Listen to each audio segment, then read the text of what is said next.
What's up, everybody? Aura Elavinu here with Fully Deconverted. I know it's been a super long time, but today we're going to talk about psychedelics in Christianity, the magic mushrooms, the good stuff.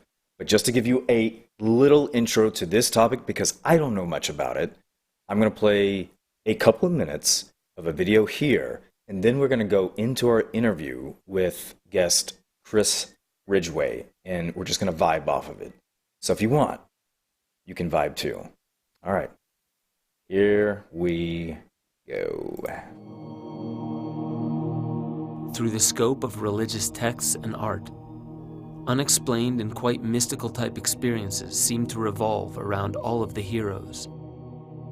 In legends and myth, supernatural powers from walking on water and astral projection to stories of resurrection and transcendence have baffled the rationale of skeptics and pragmatists alike.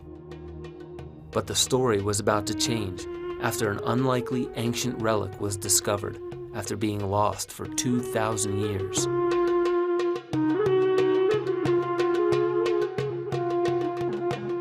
On March 14th of 1952, at an archaeological site on the West Bank in Israel's Qumran National Park, 15 scrolls were unearthed. The last of which was famously called the Copper Scroll. It was corroded to the point where it could not be unrolled.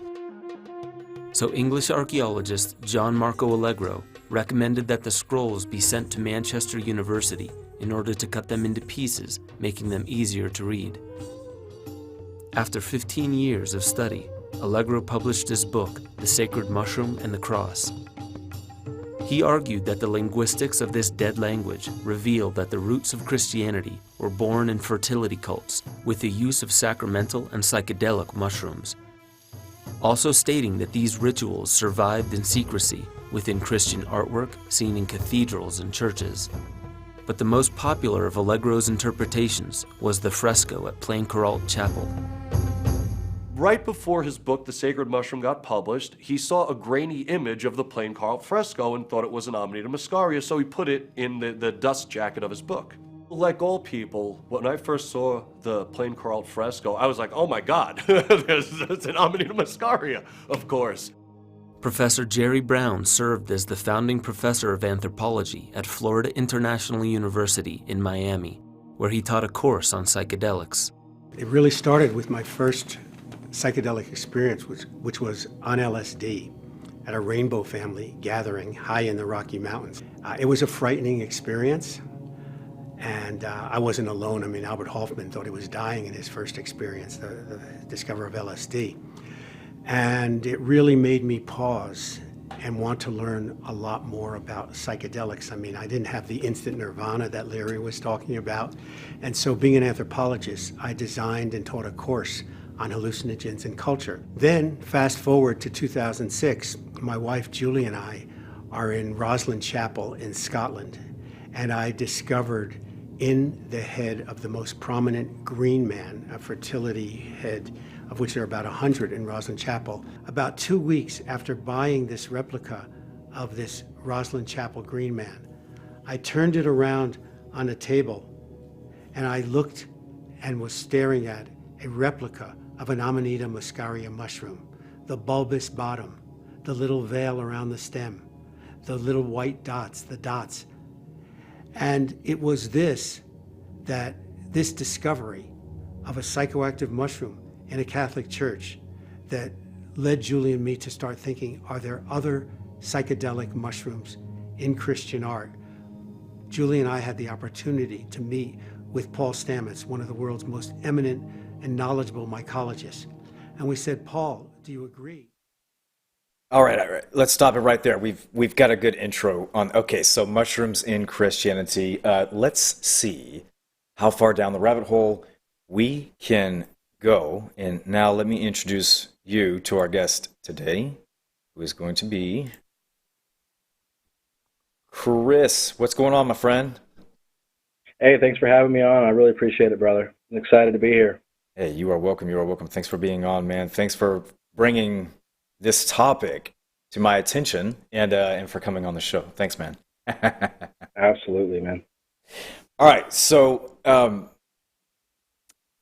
I guess you can give some sort of introduction, but why the hell are we talking about mushrooms and psychedelics in Christianity? So tell people a little bit about yourself, and then throw us in.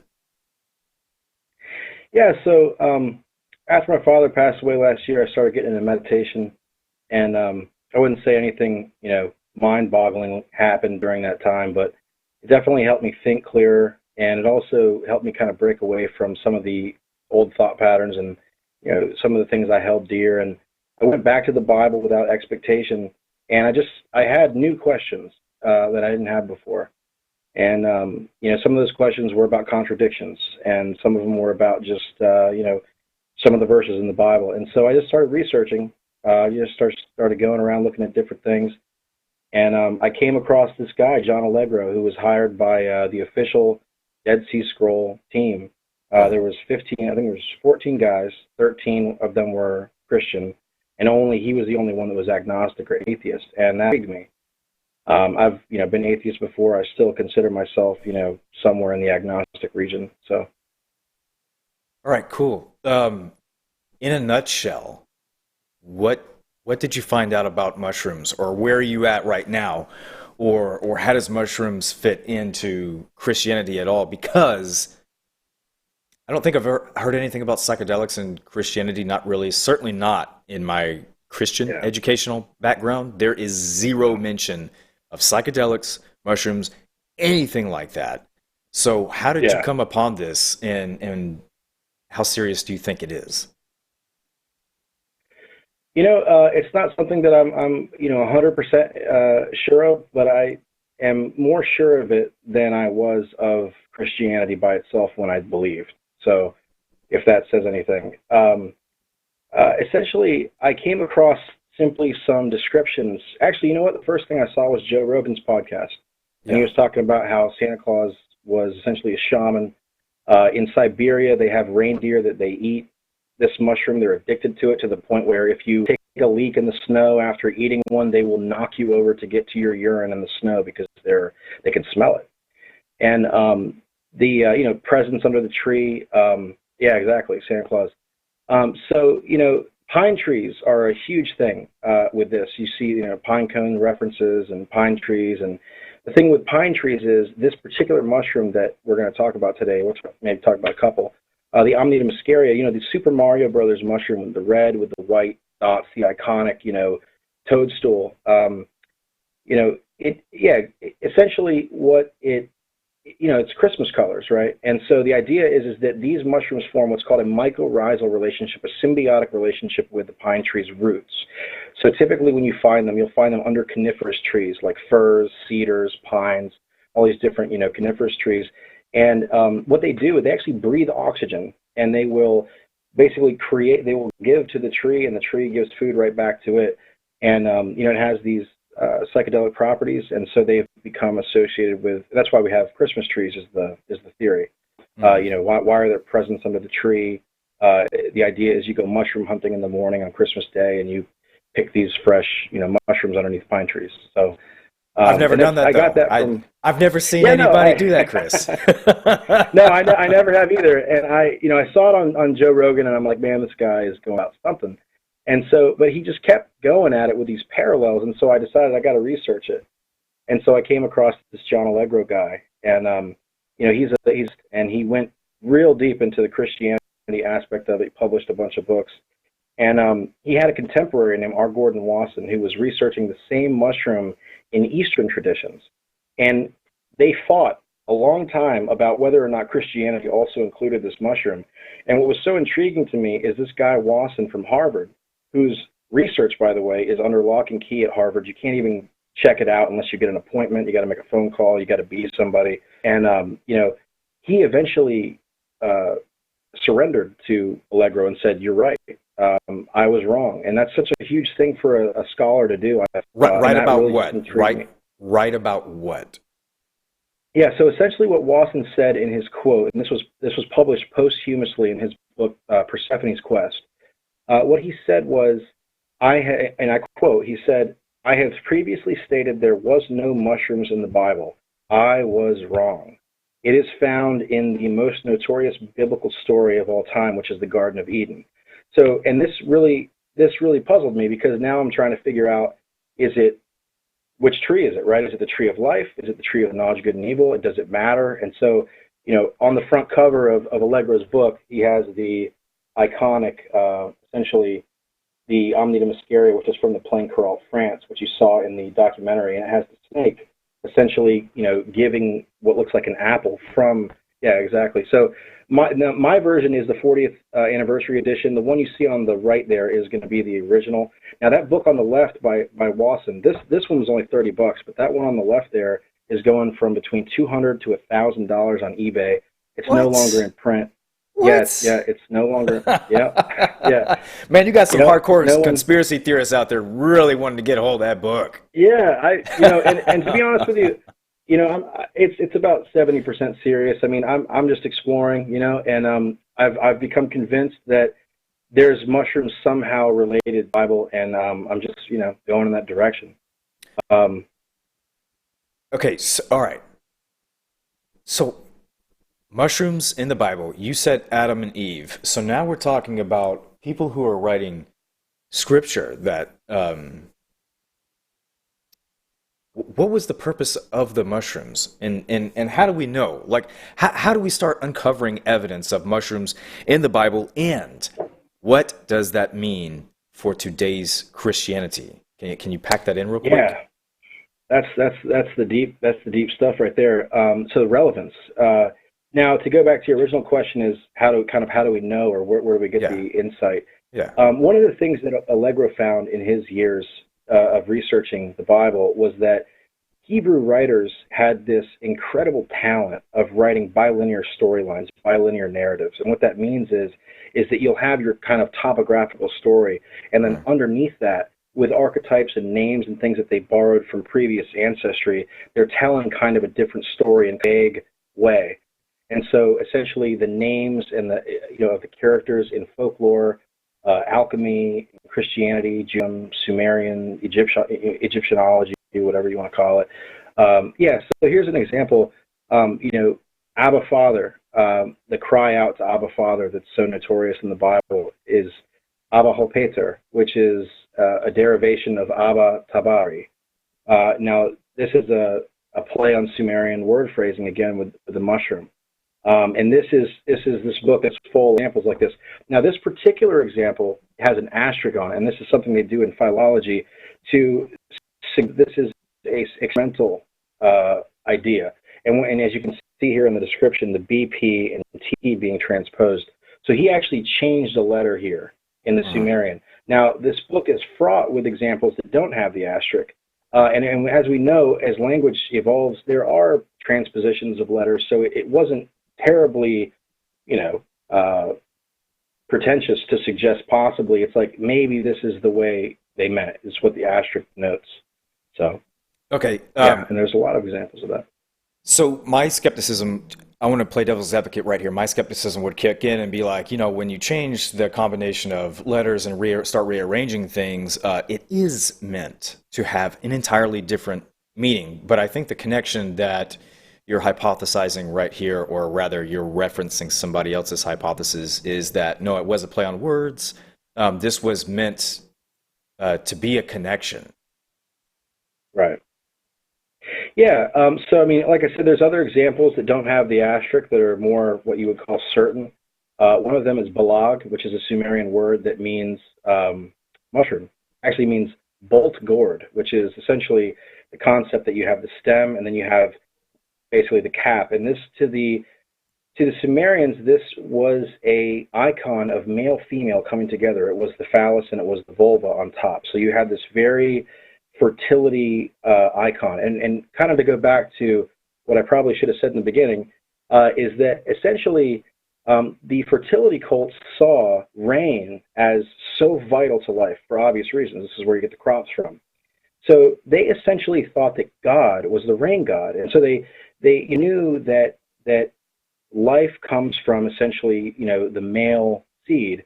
And from there, the idea was that God was a phallus in the sky. And so the idea is the rain would come down, and this was very puzzling to the ancients because the mushroom has spores. Fungus has spores, not seeds. So this is not something that they could find and then cultivate on their own and have like rows of them growing. It required that relationship with the pine tree, and it required spores. To them, this was a type of virgin birth, and they didn't have, it was born of the seed or the word of God. It was, God's spirit coming down on earth through the rain, and this was essentially creating these mushrooms, and they were like, they were heavenly food. It was from the heavens. And the other thing is too, is mushrooms look a little bit like, they're phallic in nature. And so the idea was, if God's a phallus, here's the image of the invisible right here under the pine tree. And so the idea is that from Sumerian to Egyptian to Judaism, you're going to carry on these archetypes and these ideas, and that they would kind of change and morph slowly over time. And so Allegro's idea was simply, now that we know what Sumerian cuneiform is and we can translate it, simply work backwards from English through Hebrew, Greek, Greek, Hebrew, and then Egyptian, and then Sumerian. And that's exactly what he lays out in this book, is how he finds these words, and it's absolutely fascinating to read. And so the connection off of that what was the author's name one more time, or the researcher? Yeah, it's John Marco Allegro is the guy that was responsible for Christianity. All right, so Allegro starts picking up correlations in how the language is used in the different languages that are telling, similar stories or similar type stories. And he's drawing a correlation between, like, handed down cultural kind of artifacts, like basically a retelling of the same story. Am I following on that? Yes, that's pretty accurate to what I'm understanding from what I'm reading. I'm actually maybe got a couple chapters left. I'm almost done with this thing. It's not an easy read. It's a lot of language broken down. It's got 200 pages of book and 200 pages of notes, just to give you an example of how detailed this thing is. But so the language, essentially, the idea is the language corrupts over time, and that's how we get new languages, and that's how we get new words. And so it's a little bit of finagling around to see. Some of them are straight through. Some of them are so obvious that it's like amazing. Like Peter was, Peter means father, and so essentially he was given the name Cephas, which means like a rock. And the idea is that rock, stone, anything related to a phallus in nature is going to be essentially a metaphor for the mushroom. Right. They look like stones. They look like rocks. In some sense, they have that quality to them. So let's bridge the gap real quick, and then we're going to start going into specifics about mushrooms and Christianity. Why does this matter today if any talk of mushrooms and Christianity actually exists? Why would it matter today? Who cares? No, absolutely. I've actually spoken with probably 30 or 40 people on this that are Christian, and I've gotten a lot of deaf ears. So, and that's to be expected. I would imagine, There's a lot of mute lips on this subject. I've never heard about it. Yeah, and the thing is one of the things that stands out to me, it doesn't seem to be as effective for other people, but the idea that Jesus constantly called, the bread of life. I am the bread that comes down from heaven. I am the bread, if you do not eat my flesh and drink my blood, you cannot be my disciple. Interesting about that is Jesus said a lot of crazy stuff along the way throughout the whole gospel. Right. And the day that he said, he had thousands of followers. And the day that he said that one thing, he lost them all to just 12.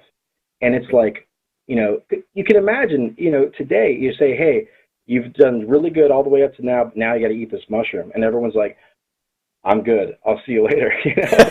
So, what do you think he offered mushrooms right there? Do you think he was like, or was it just a saying and we're meant to interpret it right now in story form? What, was he passing out mushrooms back then, Chris? What was he doing? Well, there's a sense. I saw this mushroom by my apartment a couple of weeks ago, and I know it's funny. And if you look at it in the grass, you can just imagine if I put this thing in the oven and take it to a picnic, somebody's going to say, yeah, that's some really weird bread. Can you pass the butter? And I'm not even going to really think twice about it. Some of these mushrooms, the way they're flat on top, you just never would even know. So it seems it would almost be really easy to kind of slide this into just, your daily lunch or whatever. And he's going around giving bread and fish to people. Bread was like his thing. And the thing is that manna in the wilderness in Exodus, they give a really, really clean description of what manna was. They say these little round things popped up or they came down from heaven, is what they say. These little round things were on the ground that came down from heaven, and they ate them in the wilderness, and they come with the morning dew, just like mushrooms. It's like that story it just seems so explicit in some sense, even though it's still hidden. But the way they describe it, and the way that, after they ate it, they raised the serpent and had, they were obviously, serpents was metaphorical or hallucinogenic. But, a lot of weird stuff happened after they went to the wilderness and had these strange heavenly bread that was on the ground. All right. So, Well, let's push into it. Let's really dive into why that's relevant today. Again, right. So Jesus said all kinds of crazy things. Okay, fine. Jesus said some crazy things. Maybe it was about mushrooms. Maybe it had nothing to do with mushrooms. I don't know. I guess he didn't say mushrooms. So let's say mushrooms is somewhere central to the theme or some sort of bilinear story to Christianity or in the historic texts associated with Christianity. Again, why does it matter right now today? The church down the street, no matter which church it is, why would they care? And would they even bring this up? And would they even know about it? And how should this story impact them? Yeah, so I mean, the idea is that there's a lot you can do. I mean, if you really think of it as the Last Supper, if you think about baptism, between baptism and the Last Supper is this idea of repentance, right? Okay. And repentance, from what I'm reading, is this idea that you're preparing for this trip, right? You're preparing for this psychedelic experience because, in some sense, even if you're just doing it recreationally, you do have to make sure your set and setting are good, or you're going to have a bad trip. Now, I'd also like to just throw a disclaimer in. I've never done mushrooms. I've watched a lot of trip reports. I don't suggest doing them. I'm not advocating for mushroom use or any psychedelic use whatsoever. So I just want to get that out there. This is just very interesting to me. And anyways, so the idea, I think, is that when you talk about the church down the street, when you talk about churches in general, churches have become a revolving door of people that come in there and they're changed and hallelujah, and then they go back to their old life, or they have the same problems again. They have this kind of like faux change, right? And I'm not talking about everybody. I'm obviously not talking about everybody. I'm just saying that it seems like that's the rule rather than the exception, is that we have churches that don't provide lasting change to people's lives. And for the people that there are lasting change, it's like, people can become a bit strange and odd when they really buy into the kind of magical nature of things. It just seems like there's a lot kind of more off than there is on about the whole thing. So the idea, I think, is, and of course, mushrooms could actually make it worse, right? So in some sense, there may not be a relevant aspect of it, but in another sense, it kind of vindicates this subjective experience that you have all along the way. And I think that by itself is very relevant to someone who maybe would be extremely into humanity or really want to meet God or something. There's this idea where perhaps with certain types of entheogens, you really could meet something like God, or you could have a subjective experience that parallels almost exactly with what's told in the gospel. I think that there's a potential for that. Do I think absolutely that that's the case? No. I've seen a lot of trip reports, and I think there's definitely a lot of material there that seems very parallel with that kind of thing, with biblical metaphors and all the kinds of visions and things that they see. I mean, it's like, if Christ is alive today, why are we not having the visions in the churches, like they did back then? Why are all of these things? It's like a deflated. Are you hearing that notification sound on your end? No. No. Okay. So anyways, it's like this. You have deflated rituals, deflated traditions, deflated stories, and they're all missing something. And it's like, what is it that's missing? What are we? It's like there's this new modern age where all the visions, and so we're going to kind of move some of the Bible out and leave some of it in, whatever we want. We're allowed to have sports cars, and I mean, I'm just saying, I love sports cars, by the way. But I'm just saying that you kind of get what I'm saying. Basically, is something's missing, it seems. And the thing that is missing is psychedelics. That's what you're saying. It is a weird thing to say, man. I hate the word psychedelics. I prefer the word entheogen. But, what's a word, right? But, psychedelics, the word has such a horrible connotation because what we went through in the 60s to 70s. Back then, during Allegra's time, it wasn't really that, that's a very cultural connotation that we've gained from who knows where, And so I still have that too. I mean, obviously I feel the same way about them. I'm quite frankly terrified of taking them because I know that they can actually cause mental illness and things like that. So again, I'm not suggesting that we start bringing these mushrooms in the church. That's absolutely not what I'm suggesting. I mean, maybe if we did bring the mushrooms in the church, there might actually be some authentic experiences that people go home about. Yeah, I don't know. I'm just being a hater right now. There's a chance, right? I mean, yeah. So I mean, in a lot of they don't even have communion, which is actually kind of at the center of what I'm talking about. Is the idea that if you don't eat the flesh and drink the blood, you can't be his disciple. So why are the churches not at least having the bread and wine? They don't even do that anymore because it's useless. They know it's useless. Yeah. It's like well, I hate to be so rash about it, but I'm saying it's like it doesn't do anything for being a reminder, an empty reminder of, what they once did. So the idea is that the early church, may have had, and it's absolutely fascinating to me right here, the idea of the Holy Grail, right?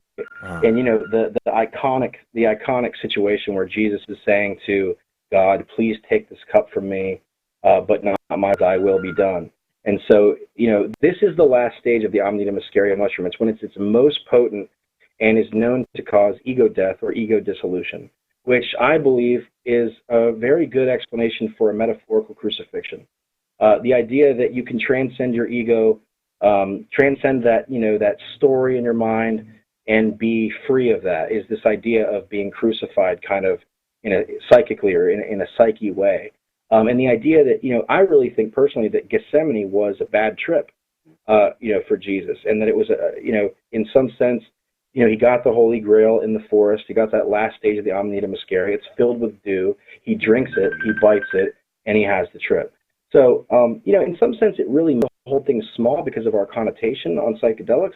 But to me, especially after watching trip reports, I'm like, this thing is, that experience is not small. It's pretty scary. So, I mean, of course, it depends on the dosage. And again, I'm not a doctor. I'm not suggesting anything about taking anything at all. And I probably never will. But just saying, again, it's interesting. All right. So let me help make the jump here. So it sounds like psychedelics, mushrooms, psilocybin, any of these things with the active ingredients that will send us on that trip was somehow incorporated into the story elements, which became the Christian narrative that we know today, though don't recognize it as having those back then. And right. And perhaps some of those stories were influenced by, inspired by, or directly describing these trips on mushrooms, these psychedelics, and all that other stuff. And today, perhaps, some of the things that we do, we're trying to look back on those stories and be like, oh, we should be having those experiences now. And we're maybe artificially forcing some of these descriptions of experiences on our behaviors today in the church, not realizing it's actually talking about something completely different, and there is a way to go about it, and we're doing fake stuff in our cultural practices today because we don't understand the context of the scripture or the phylogeny of how it was written or how to understand it, that whole sort of thing. And we're just mistaken today on these experiences, and possibly even the importance of actually having those experiences that were being referenced then. Do you think that's like a fair statement? Yeah, that totally resonates with, what I've looked at and what I think, and it's almost no fault to them. It's like, they have this kind of deflated, false thing that maybe, you can get something out of it from the morality, the belief, the hope. And yet, you can also get that from having a community barbecue. So it's like, what is the difference between some kind of community experience of love and hope and friendship and this thing that you do in this building called church? And if there's no difference, then why does it exist? So that's kind of what it all comes down to for me is, what's the difference between getting a bunch of people together and having a good time and being happy and everything, and then this thing over here where we're praying to a man who lived 2,000 years ago and claiming to feel the spirit and that he's there, and people will tell you that they've so made themselves believe, it seems, in my sense, and they may even really believe it, and they feel some emotional experience. I mean, it may even be possible that it's possible without psychedelics for some people. I don't know. I'm just saying that it just seems plastic now. And it seems like we've, and I talked to a lot of pastors, and I've, talked to them about this subject matter. And a lot of them, when I ask them questions about certain verses and contradictions, and they're so quick to say things like, well, we don't quite know what that means yet, or we don't quite understand this part. And I get that so much. And I'm thinking to myself, okay, so you preach from this. And you're saying that there's a bunch of these verses that we don't quite know what they mean. And it's like, what are we in this building for if we don't know what we're teaching? That's kind of that's the feeling that I get. And I hate to say that if there's any Christians watching, I really apologize for trying, that's the journey I'm on.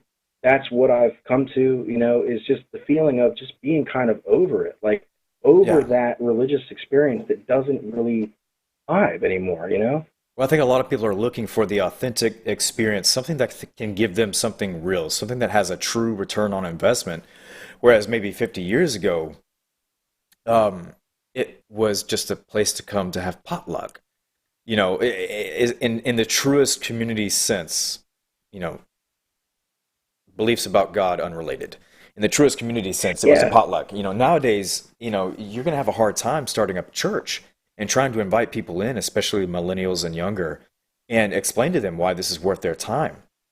Aside from if you've created a really cool environment for them just to hang out in. People are going to think if you're going to start changing the way I behave, modifying my behavior, my dress code, who I'm to speak with, what do I do with my body sexually as its biology, tells me to do, these very natural things that just come up in human behavior, or, and curiosity. These are very easy to satisfy day to day. But when you walk into a church where everything's a mystery, you might have some people who very justifiably have questions. And if you can't explain it right away, or it doesn't make sense, especially to maybe a curious person like maybe me, yourself, or again, just a young person, then it's just kind of all a hot air scenario. Well, yeah, and then plus, it's like, how can you pretend to have the authority to be so stern about it? Yeah. It's like, that's the thing that is like, well, and a friend of mine asked me that was religious. He said, I don't think that gay people are really gay and all these things. And I'm like, water, or, I was, my friend, I said, dude, there's a guy down in South America that his entire body is covered in tree bark. Have you seen that guy? It's like, there are people that are born with strange physical disorders. Is it to make us think that that's not going to happen psychologically? Not that it's a disorder. I'm just saying differences. Yeah. And so I really didn't mean disorder. I'm sorry. I'm just saying born with 5 fingers, people born that like to play guitars, born that like to make clay pottery. It's just people are different. And in Revelation it says in the future the lion will lay down with the lamb. Well, it's like, well, in the future, people are going to lay down with same sex.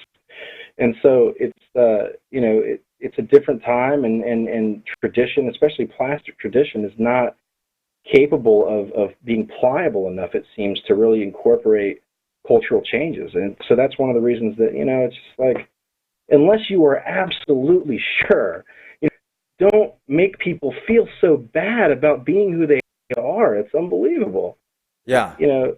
That's the big pushback, I think, with me when I was, on my spiritual journey, coming to a head. And I think that should be the number one question that gets answered. What makes you an authority on this issue? And if there's nothing clear cut, if it's just, hey, you read a book and you read it more times than me, yeah, not necessarily an authority when it comes to talking about, like, if we're going to use the word priest, minister, even scholar, shepherd, pastor, anything like that. Like you got to have some sort of special credentials when you're speaking on behalf of the divine, and it's exactly those credentials that are missing every time. Um, Hmm. I want to take a second to thank everybody that's watching right now. If you haven't seen a live show on this channel for a while, that's because there hasn't been one. But thanks for tuning in. Right now, we are talking about magic mushrooms, and yep, there we go. Mystery religions as it relates to the early church, right here. And Chris, now let me ask you. Let me pull this over real quick. What are we looking at right here? What is this? Yeah, so this is a painting of Jesus coming into Jerusalem at the Passover. And what you have here is you have five, essentially, what the critics call them umbrellas. I think that that's ridiculous. They look like mushrooms to me. We're talking about those Um, mushrooms over there on the right hand yeah, side. Okay. yes. And Umbrellas. so they call them, well, the title of the painting is The Parasols of Victory. And parasol is essentially an umbrella. And I just, anyways, it looks like mushrooms, okay? And so you have these guys hanging onto these bending umbrellas that look very, that umbrella is not going to keep you dry. But, you know, of course, also they're very large. Mushrooms don't get that large, and I think that they probably made that on purpose. But he's holding onto the mushrooms and he's handing to scroll. And this is, I think this is very symbolic of the idea. I mean, you see this idea in Alice in Wonderland, where, of course, the new one, 2010 with Death, you see that she reads her future, her prophetic future, on top of an Omnium Mascarum. And what's interesting about it is it's redundant. Inside her future is a picture of all the animals standing around her and her reading her future on the Omnium Mascarum mushroom. So anyways, Yeah. the idea of getting prophecy and learning about, you know, the inner world and things like that is very common when relating to psychedelics. So that wasn't extremely surprising to me. But All right. So the thing that would come to my mind first is if this is a religious painting, especially one done in some notoriety, which I mean, it obviously looks like it was. Why the hell? And as a filmmaker, I know everything that you include in your frame, it all has a meaning.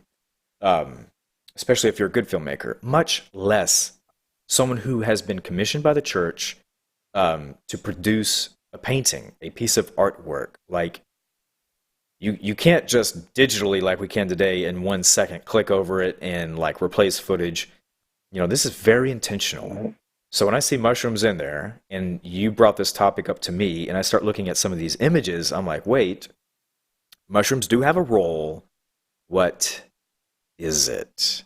That's what I'm yeah, the thinking. question is, was it biblical or was it just that the church has started doing? Yeah. I think that there's enough there to at least start to kind of conjecture or propose like, hey, you know, maybe we need to take another look at the scripture. I don't know. You know, Yeah. it just seems odd. And of course, there's two other parts to that painting. There's actually much more than that, but there's two other parts to that painting that actually really seal the deal in my mind. Here you have kids on top of the temple, and they're essentially jolly children, which look quite odd, but they're if you can see in his right hand, he has a knife, and he's cutting down these Yeah. umbrellas, right? He's Yeah. cutting the umbrella. He's cutting the mushrooms down, and it, you know, and then of course you go to the last part. We can see the Last Supper, which this is kind of like this the real big deal sealer for me. If you look on the table, we have knives. Now that on the table there, the bread is not bread. That's clearly the mushroom caps that were being cut down from those children. And on top of that, the idea would be that in those times they did not cut bread like that. They would Right. rip the bread with their hands and pass it around. And so Right. there's Yeah. like these small hints there. Um, and you know, there's even something a little bit like what Mary is doing with her forearm that almost kind of makes Jesus. This is kind of a stretch again, but it looks kind of like she's trying to make Jesus look like him even, and he's got that kind of like mushroom cap behind his head. Now that's, you know, that's experimental concept. Now Allegro did point out that the original sun behind the head in, you know, sainthood and spirituality was actually riveted with the gills of the mushroom cap, but they called it, you know, the sun. Uh-huh. So there's a lot more to it in that sense. We don't need to discuss that tonight, but I just think it's very interesting. And now I did cut off the bottom of this frame, and I wish I hadn't. But if you look at everyone's robes, in this, and this is from the St. Martin de Vic painting. This is the church in St. Martin de Vic. Everybody's robes, and I'll have to send an image of this to you, but everyone's robes has a fold in it, a crease that looks just like a mushroom on the right corner of everybody's robe. Yeah. And it's very explicit. It's not subtle. And so, that's also, something to think about. And everybody there has, circles behind their heads. Are they mushroom caps? I don't know. You decide. But I think clearly that there's a reference there to mushroom caps being on the table, the same ones that are being cut down by the children on the temple. So, Yeah, I don't see many people cutting non-bread today with knives, which would be, a close, relevant connection there. It's odd, and you also have Jesus here feeding. It looks like someone with, I imagine, the communion, right? So, in my mind, I'm thinking that the whole idea behind bread and blood was extremely vital. I mean, we're talking like it was Christianity. It's like you guys take the bread and the blood, and then you meet with God. I mean, that's what I gather from everything that I've read and all these different paintings is the concept of the original Eucharist or communion. Yeah. Okay. All right. So we've just seen some mushrooms. Do you have any idea when those paintings were made? Right there. That's a great question. Now, the other one, the one with the snake that I showed you, is in Plancrault, France. That's Plancrault, France. That is 13th century. This one here, the St. Mark de Vic Church, I'm going to say it's probably around the same time period, some medieval time period, but I would have to double check on that. I know it's old. I just don't know how old. See. I guess the question would be, how old is St. Mark de Vic Church? St. Martin de Vic Church age.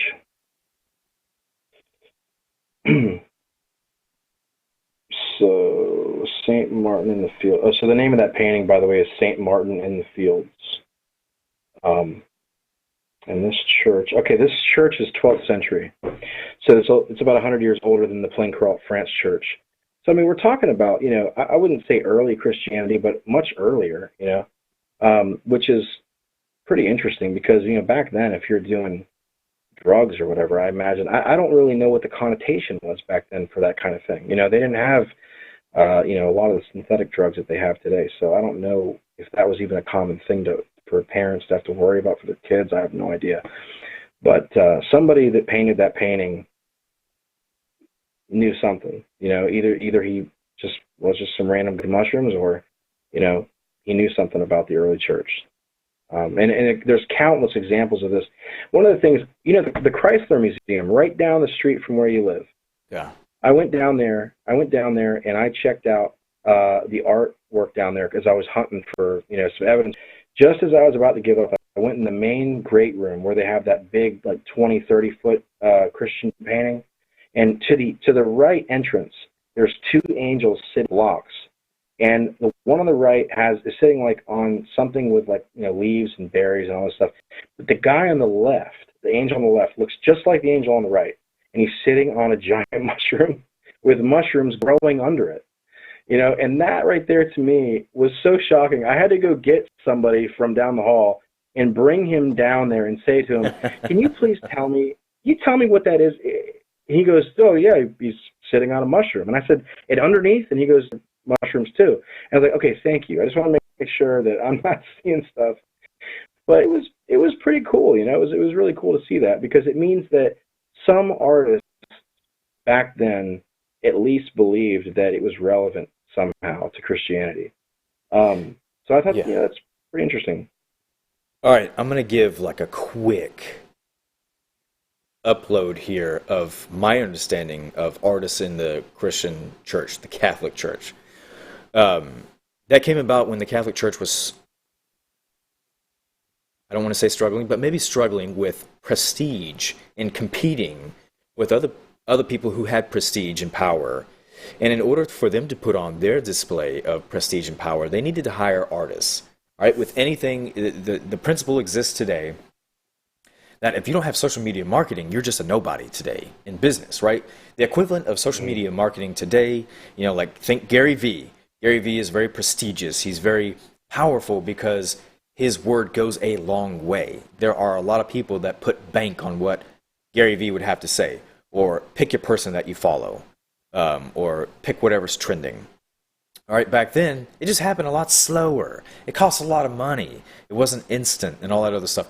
So when the Catholic Church was trying to solidify its presence in the places where it did have influence or was trying to cast influence over, what they did was they started hiring all these artists, okay? You start seeing an explosion of artwork. And my mind can't help but to go right now to maybe some of these artists didn't give a rat's ass about necessarily the Catholic mission, and they're like, oh, they want me to paint this, I'm gonna put this in there, I'm gonna put this in there, and what I can see that. yeah, and this is just me speculating because I know as a filmmaker I can put Easter eggs, Easter eggs, right? Is fucking eggs? Is it eggs or Easter eggs? That whatever. Easter Like eggs, yeah. yeah, Surprises. yeah. You put them in the film, and like it takes a special person with special knowledge to pick that out of a film. Right. Come on, man. That's not new today. That's been going on since humanity has had sarcasm. That's been going on since humanity has had a sense of humor. Don't think that artists didn't do things like this, putting mushrooms in there, and sending their own message. It might have been something cultural at the time, when all these things, 700 years ago, when these paintings are coming up or however long over a span, and like all these mushrooms, and you just have all of this symbolism kind of solidify. All it has to do is trend. And a trend back then would carry you a couple of centuries. Whereas today, it carries you to the next thing trending. But if mushrooms and shapes like that and everything was kind of like the way to kind of communicate messages and bridge the gap between, certain times or cultures, then it looks like it might have done a good job. But again, my question is how far back and how deep does this go in the Judeo heritage? Yeah, I haven't really been focusing on the art too much. I think the thing that really substantiates the claim, actually, the art's a bonus. The art's the cherry on top. Now, what you're saying is obviously very reasonable. So, we know there's songs that have ambiguous meanings, and people do artwork for companies all the time, and they throw Easter eggs in there, and they find out about it later. So, I think that's totally reasonable. I just think that the language, the substantiation of the language of the evidence there is so shocking that it makes me believe the art, I don't know, a little more. But if it turned out that the art was totally, a joke or something like that, then that would put a damper on things, I think. But I would still need somebody to explain to me, I guess, the language crossovers. Right. They could play on each other, Chris. If you do have those language crossovers, despite how obvious it might have been to some people, some artists could have picked it up. Some people who know to look into these things could be like, listen, Catholicism in my day, 1,000 years ago, looks like this, but they don't kind of understand there's a little bit more nuance to it. They're trying to take it all super serious and get people to pay their indulgences. And, they're coming out with all these like dumb Catholic bulls and everything where we get to enslave people off of West Africa if they're not Catholic. So there's that super, and you got these artists who are like, man, you know what, let me go ahead and toss this nuance, back in here. Let me help everybody rediscover this. And, it takes forms like maybe the mushrooms. And since we're talking about jokes, let me read a few comments over here. Since we're talking about jokes and everything. Oh, no. Yeah, Okay. so Trevor Lund, by the way, Trevor, I remember you from a long time ago. What's up, Trevor? And this was a few minutes back, but he's like, I can imagine the scene. The disciples to each other, guys, Jesus has overdone it this time. He's taken so much shroom, he thinks he's walking on water. So doorknob head, Jesus is all wet now. Hang him on that cross to dry out. So I don't know if people kind of get that reference maybe, but sometimes when you have mushrooms with psilocybin in them, like sometimes you dry them out. So you can eat them wet or you can eat them dried. Yeah, exactly.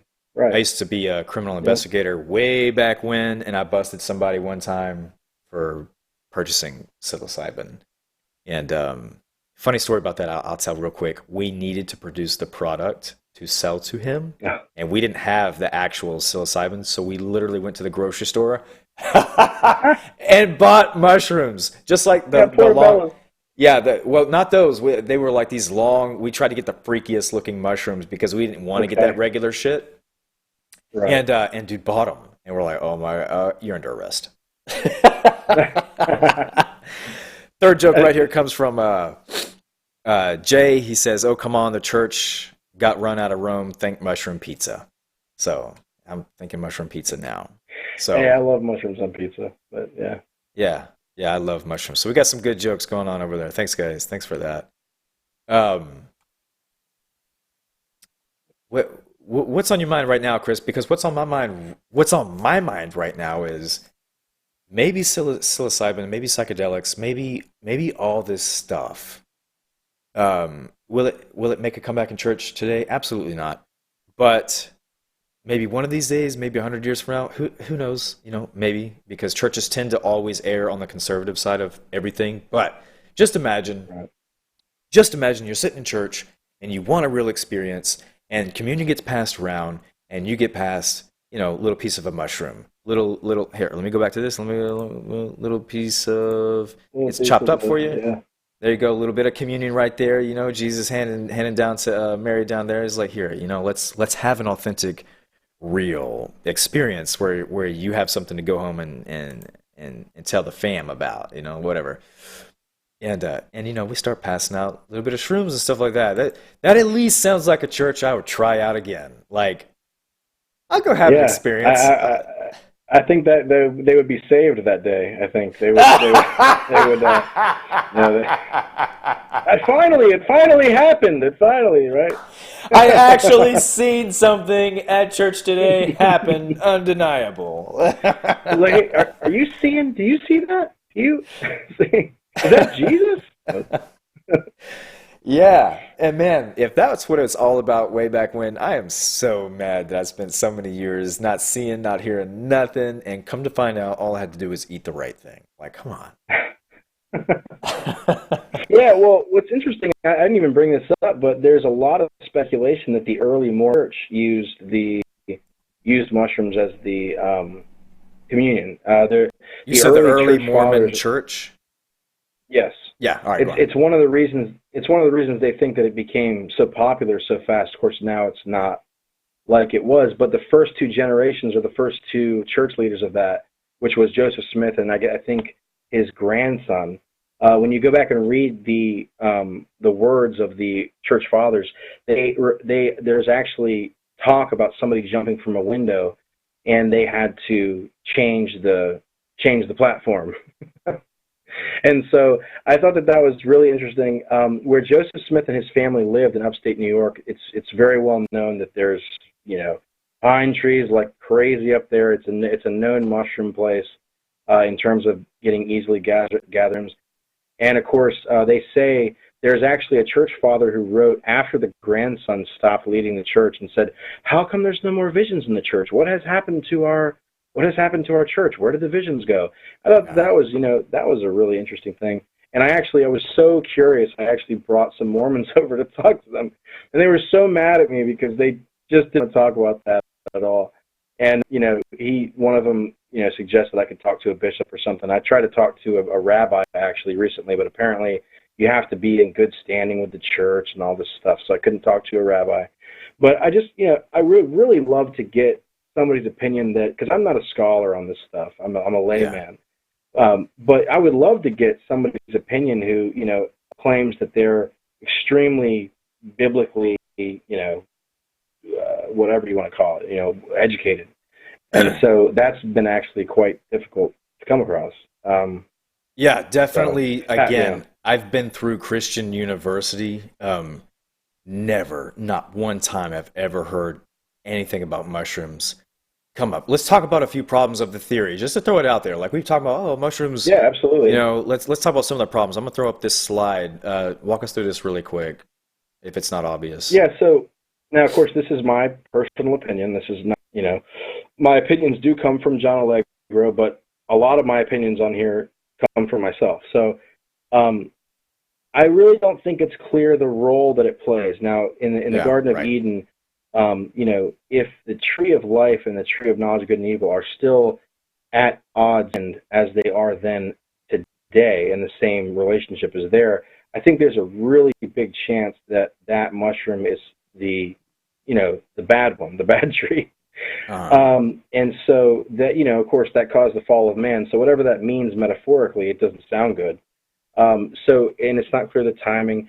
Yeah, the other thing too, of course, is, Jesus is kind of giving instructions. There's a lot of contradictions that can be ruled out by simply understanding that he's like, turn left here, now turn right, turn left. Like if you look at in Gethsemane, when Peter chops off the guy's ear with a sword, he says, Peter, now stop it. If you live by the sword, you die by the sword.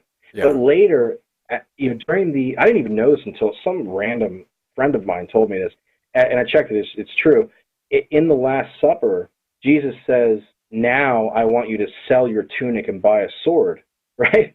So, and this is actually a really common theme in simply teaching people things, right? When you start to learn how to write sentences, you learn not to use the word and to begin a sentence, and then the next year you learn, well, yeah, all that stuff about not starting a sentence with and's mostly true, but sometimes, right? Yeah. So it's there's kind of an architecture of how we learn things, and I think that's also evident in the Bible. Now, the reason I bring that up is because there's in the latter part of the gospel where Jesus specifically says, make sure you give people the bread in due time. And I'm like thinking about, so maybe if it is key to Jesus' teaching, then it would be something given kind of later down the road as somebody progresses in, the religion. So, I think in some ways it's a very dangerous topic. I mean, my reputation has taken just a beating over this thing, and that just goes, that's how interesting it is to me, is that I let it get berated, but I just think it's interesting, and I think it's worth talking about. And mushrooms is, I think, re-entering the sphere of conversation. Denver, Colorado just decriminalized it, and within a month, San Jose decriminalized it. Canada now has dispensaries for magic mushrooms. Maps.org is doing incredible research right now with MDMA and psilocybin and a couple other things. I think even ayahuasca. And so, there's just this tremendous ability for MDMA and psilocybin to help with PTSD and depression in ways that our current, psychiatric medications can't, based on the research. It's like 70%. I think this is the thing that just killed me. I almost lost it. 70% of MDMA therapeutic patients were, after 2 to 3 treatments, shown within 12 months to no longer meet the criteria for PTSD. That is unbelievable. Yeah, I've seen a few, heard talk about results like that, which is amazing to me. And it, by the way, it does not discredit the role that mushrooms could have played in the biblical narrative as a whole to produce some of the things that we read about. The Bible is absolutely fantasy when it comes to the scenarios. Like, this is stuff that we're watching in movies today. Like, you couldn't even produce that back then unless you had a sharp imagination. Right. Right, I know. Shoot, you go back 20, 30 years, you'd have trouble, right? Yeah, exactly. Dude, I watched a Spider-Man movie from, it must have been the 70s. And dude didn't even shoot spider webs. Okay, so production value has gone way up. Well, and back then it's all so it's like, this is amazing, right? So yeah, so what is going to produce some crazy stuff that you see in let's say Ezekiel, where people don't even know how to translate that. Today, they don't even know how to make sense of these visions and stuff like that. Maybe they weren't meant to be made sense of the way certain people think they should be made sense of. And maybe these visions have more subjective value than objective value. That's the way I would argue it any day of the week anyways. But if you're going to have real experiences that other people can possibly share, and you can do it in a communion environment, it might be one in which you distribute things that do cause us to have real visions, not Yeah, hearsay visions, but real you know, and visions. I hate to interrupt. You just gave me an idea. Down in Peru, they have, it's starting to get commercialized. This ayahuasca retreat business model, Hey, I and was they waiting on have that. So doctors I was down waiting there. on something like that to Yeah. happen. Oh yeah. It's coming, man. Europe is doing it too. Yeah. So you go down there. I think they said 94% of people have some miracle happen. I mean, it's going to be some internal. You quit smoking, you quit drinking, something. It seems like it's a pretty common narrative for these types of experiences. Is some breakthrough in your your mindset. And so all expenses paid from the 3,000. It's like 7 days. There's 2 or 3 ayahuasca experiences. You all get together in a circle, integrate your experiences. If you need help, guidance through your trip, they're there for you. And they say it's worth 10 years of therapy in one session. I That's think incredible. that is an amazing claim, right? I mean, Right. to claim that is that's pretty intense. But yeah, so I mean, I'm honestly, one day when I'm ready and it's legal, or if I find a research study, I may consider something like that. Right, But because right some people in now, the chat I'm were not. wondering who's taken magic mushrooms. So let me ask you straight up: have you taken anything like that? Never, Are you interested to take never have something taken like any that? psychedelics. I think it's an interesting idea. I don't think I personally am ready for something like that. Why? I've suffered from depression in the past, and I've been diagnosed with a couple of things. So it's something that I want. If I do it, I probably won't do it in a recreational setting. It's going to be at a university or something like that. They've got plenty of studies to go around. I'd love to be walked through by possibly somebody, a therapist. So maybe one day. I hear you. Have you ever But it noticed probably won't be recreational. some of the cursory research I did by watching a couple of videos before coming on this interview, just to hear the way people talk about this topic or the substance itself? People tend to take this tone of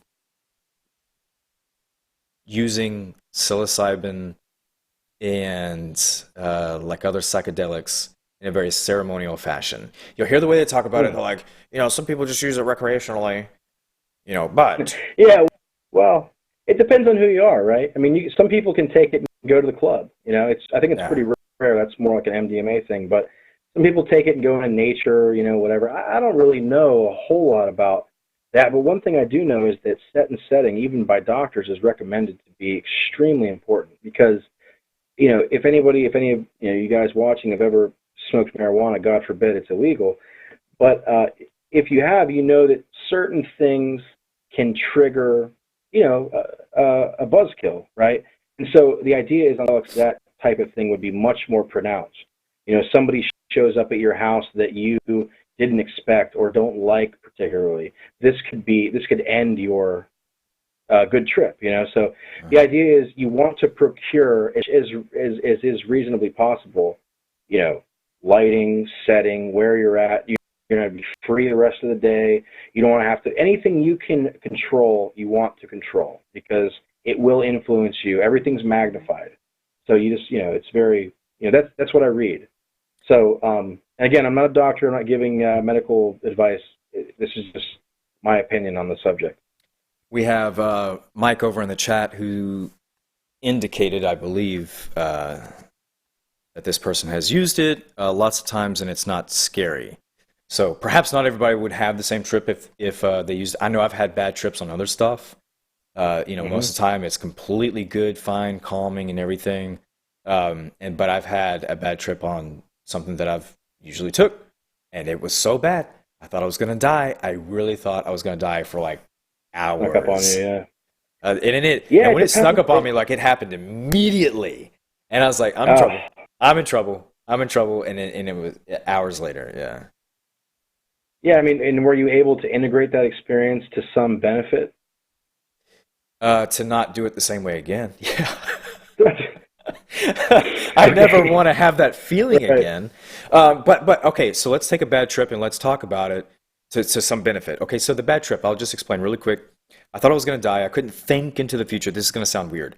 I couldn't think into the future. Like I couldn't plan. I couldn't arrange my thoughts in any way where I could feel like I was planning for the future. That sounds dumb, but you just can't. It's you feel like you're in some mental magical prison when you cannot even think about what am I going to do next. It's weird. So, like present moment, stuck there, stuck in the present You're moment. stuck. Type thing? You're stuck in the present moment, but at the same time, I also have this impending fear of death, and that impending fear of death was from the fact that I realized my mental faculties, my abilities to plan, predict, and even remember the past, because it's like I could not exercise my freedom of recall for the past. All of it was growing smaller until it got here, and this is where I lived. I couldn't predict or project. I couldn't recall and use that to plan, and I'm stuck in that moment. So what does your mind do? You become extraordinarily fearful because this is a place you've never been confined to before. And also, I lost my movement. I couldn't move anymore. I froze. And I even had somebody that was present with me. Okay, so I was very lucky for that. And this person tried to move me a couple times. And when they would not touch me, when they stopped moving me, my body, whatever position they left me in, would freeze. Even if my hand was up in the air, you know what I'm saying? Like this. Like gravity, you're just going to let it fall. Like if you're relaxed, it's just going to fall. It wouldn't. It got stuck there as though I'm like one of those rigid machines where, wherever you put it and then let it go, like that's where it stays. That was my body. Like I couldn't make it move. Man.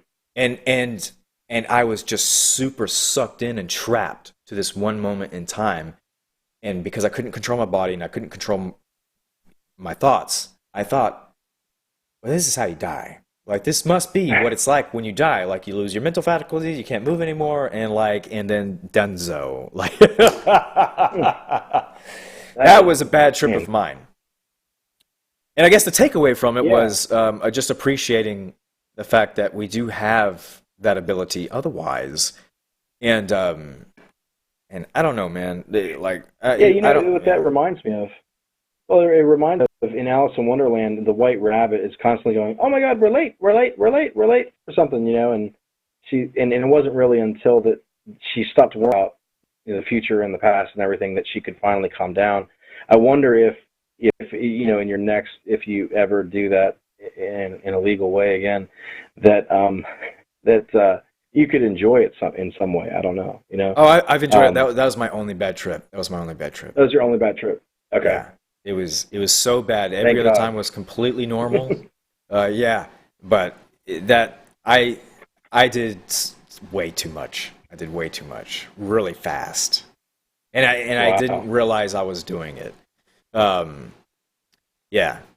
there was some benefit. Moderation. That was what I learned from that. You learned your dosage the hard way. Learn the dosage the hard way. Let's see what some other people are saying over here. Trevor says something that I was trying to get to, I think, at the beginning, because it is important. So we'll get all serious for a minute, and then we'll close out on comments. Trevor Lunn is asking, does Allegro's letter transcription arguments work in the original Sumerian, Hebrew, Greek, etc., writings, or only when described in the English words? So how certain are we that mushrooms are being talked about all the way back? Yeah. That's a great question. Yeah. Yeah, so, and I have an answer. Basically, this guy, Allegro, was a Semitics expert. So he was a philologist in Semitic studies. So his specialty was Hebrew. So he was specifically dealing with the connection between Sumerian words and Hebrew, And he knew the Greek and, of course, English, and he was able to make connections there too, but his main focus was between those two, older languages. And I think that's one of the things that makes it so compelling. And he lays it out. I mean, he lays out stuff I can't even do hardly in this. And that's actually one of the things that I'm doing right now is I'm on chapter 13. I'm recording this as an audiobook. I believe it's in the public domain. And honestly, if it's not, I think it's so important that if they take it off, then I'm fine with that. And I'll just, pass it to some friends. But I'm going through and recording it as an audiobook because it doesn't exist as an audiobook. So. All right. So it does sound like a lot of that goes all the way back through those languages. Thanks, Trevor, for that Absolutely. question. Great question. Jay says in college I went to a party and ate a couple of brownies. That gave me the most awful experience. Uh, Never had anything before and won't. So edibles, I know for one, is different from smoking and different from even vaping nowadays. So I've had some people go on bad trips eating edibles. Yeah, and I think it related Yeah. to dosage. Yeah, I hear eating, I guess even cannabis is like much more intense than smoking is what I hear. Yeah, and I've done both. so I've noticed a difference in First-hand edibles experience. and yeah. Who we got over here? Kevlar. You are going to love shrooms. It will help your depression immensely. So I think Kevlar Knuckler is talking to you, Chris. And from what you kind of stated already, Chris, it seems like the substances that we're talking about could help you. Yeah, and that's one of the reasons that I think they're also so fascinating to me is I've been in psychiatrist's office since the age of 9, and there's never really been anything that quite worked, and so I see this as a potential something to help, and I worry because you read things about people having recurring trips and essentially what seems like PTSD from anxiety on the trip, and so there's a lot of things that's keeping me from even going to a study, let alone using it on my own in the comfort of somewhere.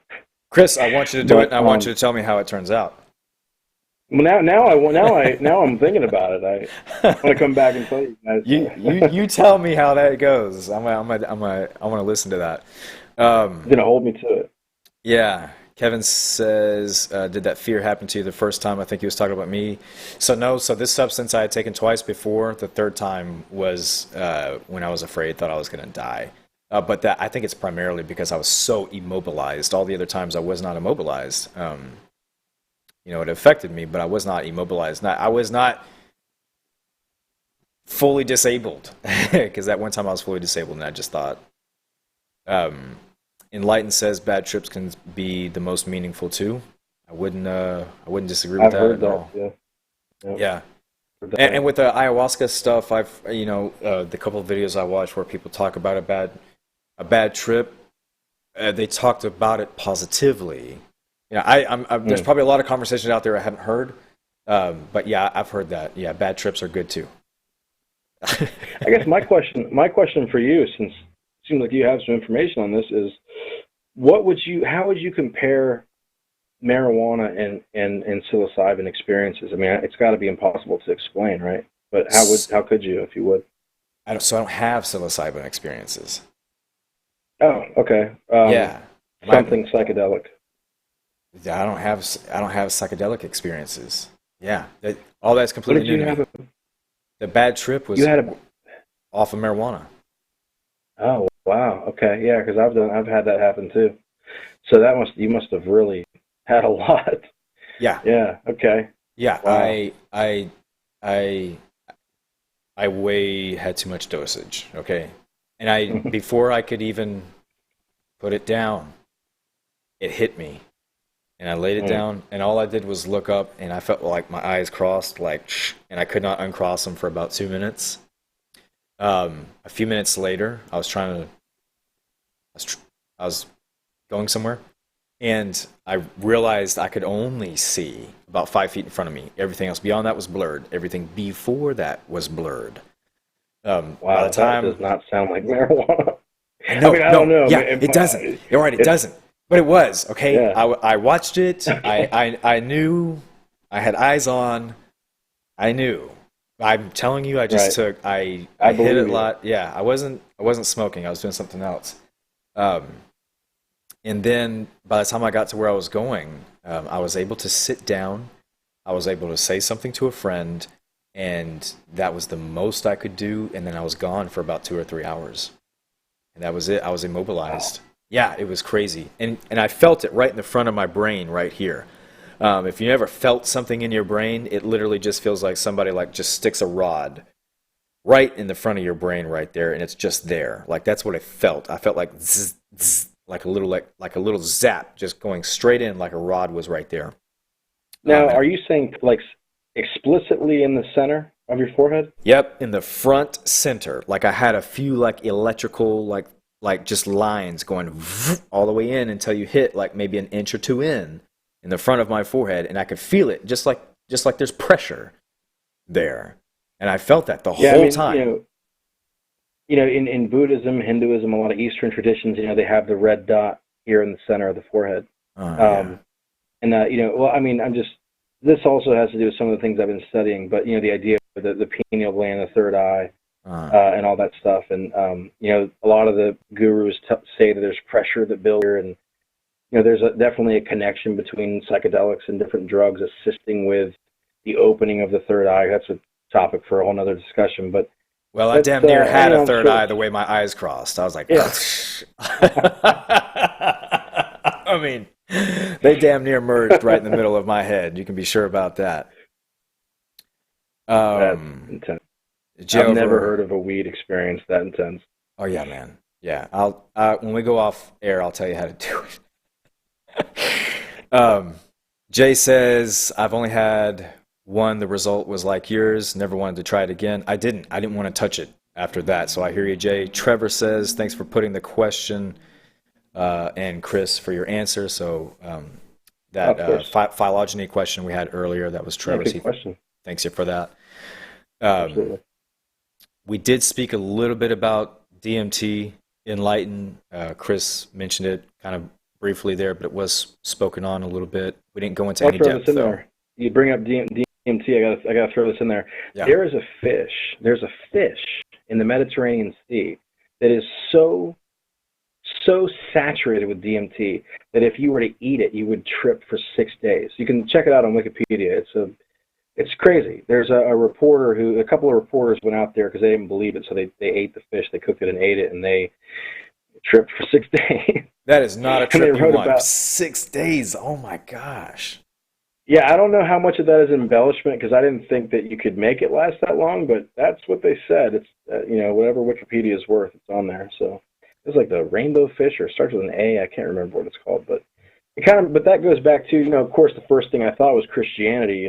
5 pieces of bread and 2 fish. I'm like, But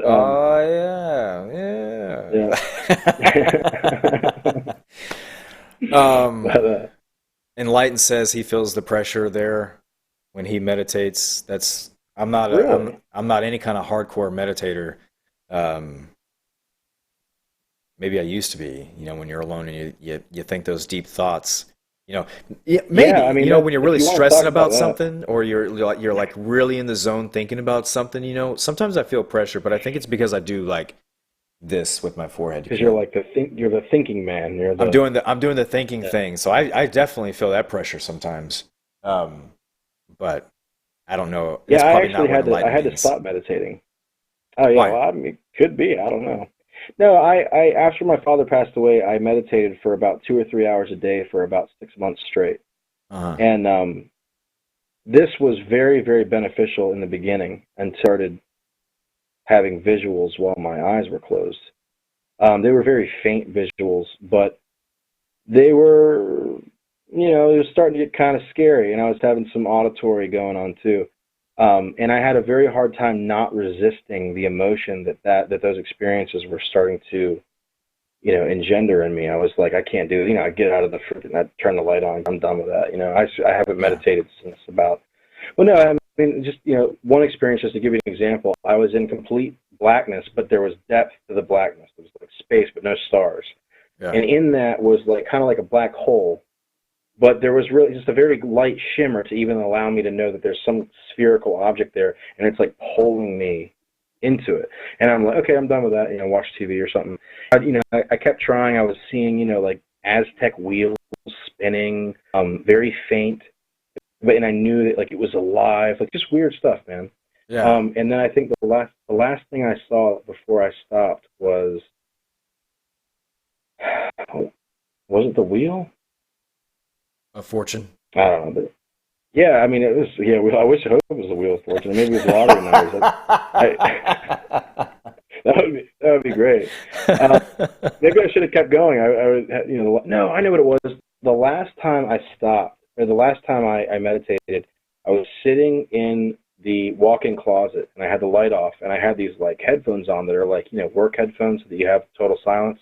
Yeah. And I'm sitting there, and all of a sudden, I have this sound of almost like I don't know if it's a rattlesnake or a cicada, but it was like right in the back here of my head, and it's getting louder and louder and louder, and it was like, okay, I'm done. So I had a lot of these experiences where I was borderline on something, and then I just was like, I just don't want to go there. I wanted this for peace and to kind of like, make me more peaceful, and now I was like kind of like entering this territory in my own mind that was just, I don't know if anybody watching has had any experiences of, I went and researched it, and it's actually a common thing. Some people hear white noise. Some people hear a cicada. I recently went and re-listened to some techno songs that start with the exact noise that I heard in my head.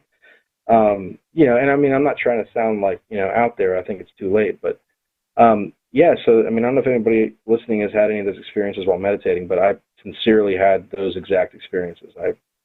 I stand by those experiences.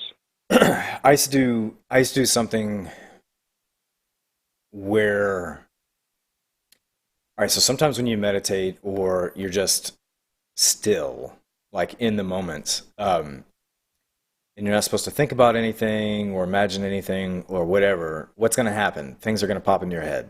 I don't know what it's like to be blank, like, oh, that's you, Chris, right? Yeah. That's usually me. Okay. Yeah. Like downtown, that's right, usually fire trucks all day long. I'm like, was that me? Yeah, exactly.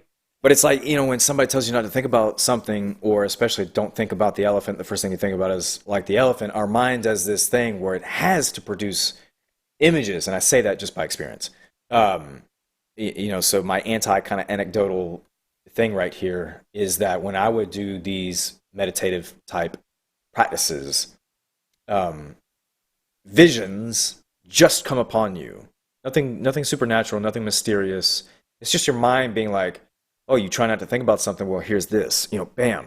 That's what it seems like. That's what I felt like. It's like my mind was like, hey, buddy, hey, I'm going to scare you until you go up and go back and work or something. Yeah. Yeah, and I had what I felt like was profound imagery. Now, again, when you see, Chris, when you see a red plus sign with a white background, what is that? Hospital. Red Cross. Yeah. Hospital, Red Cross. Yeah, exactly. Okay, so if you tell your mind, don't do anything, don't do anything, don't do anything, and then an image pops into your head, whatever that image is, whatever you most closely associate with that image as far as your own linguistics, now, automatically and without your deciding to do so, you have a meaning, something to interpret in front of you, okay? Yeah. So when people meditate and they have these experiences, or even if they go on trips with psilocybin or drugs and all that other stuff, they now have to match these visuals. And we do it without tripping at all, just walking around, okay? Because you just did it with that experience, that example I give you. You now have to match the visuals with your own linguistics. And this is how we come up with meaning behind the visuals we see in life. And this is why you can have a million different churches and they all say the same different things. You can have a million interpretations of, your favorite novel, or like the ending to your favorite Marvel movie, whatever, all that other stuff. Like, we are forced to come up with meanings. And even if we don't want to, with whatever visual we're seeing at that moment, like, we're going to come up with something. I'm just throwing it out there because I've done the same thing, and I've seen visuals, and I was like, I think this is what it means, but it's really like, of course it's going to mean that. Yeah, I mean, you look at a cloud on a cloudy day, and you say, "Oh, it's a tiger." Somebody else sees a llama or whatever. So, I think in some sense that there's a lot of people that are starting to think that maybe there's a map to the subjective experience. In other words, because we're so similar as human beings, that there's a lot of parallel. There's going to be a lot of divergence, but there's also going to be kind of like what you would consider like the main trunk of the tree of the experience with different branches. But you would kind of be able to almost provide a guide to some people through meditation to, Yeah. go here, do that, think this, and this means that. And of course, that can also get dangerous then in terms of like forcing things to mean things that aren't whatever. Right. But it seems to me like, even in religion, there's a lot of parallels across different cultures. But Yeah, and maybe that's it. Maybe we're all human, and maybe it's not that hard to assign a lot of the same meanings to loosely associated or correlated visuals, especially if we can make a connection between, the cross in Christianity and whatever else is the pinnacle symbol of another ideology. And you're like, yeah, that's the message of the cross, and they'd be like, oh, well, that's also the message of us over here, and that sort of thing. Yeah, I totally read you on that, Chris. Um, all right, well, hey, thanks for everybody over in the chat. Thanks for your questions. Thanks for your comments. Um, Really appreciate you guys watching. No, I haven't been on in a while. Don't know when I'll be on again, but you can thank Chris right here for this episode right here for bringing up this topic. And yeah, that's thanks it. for the invite.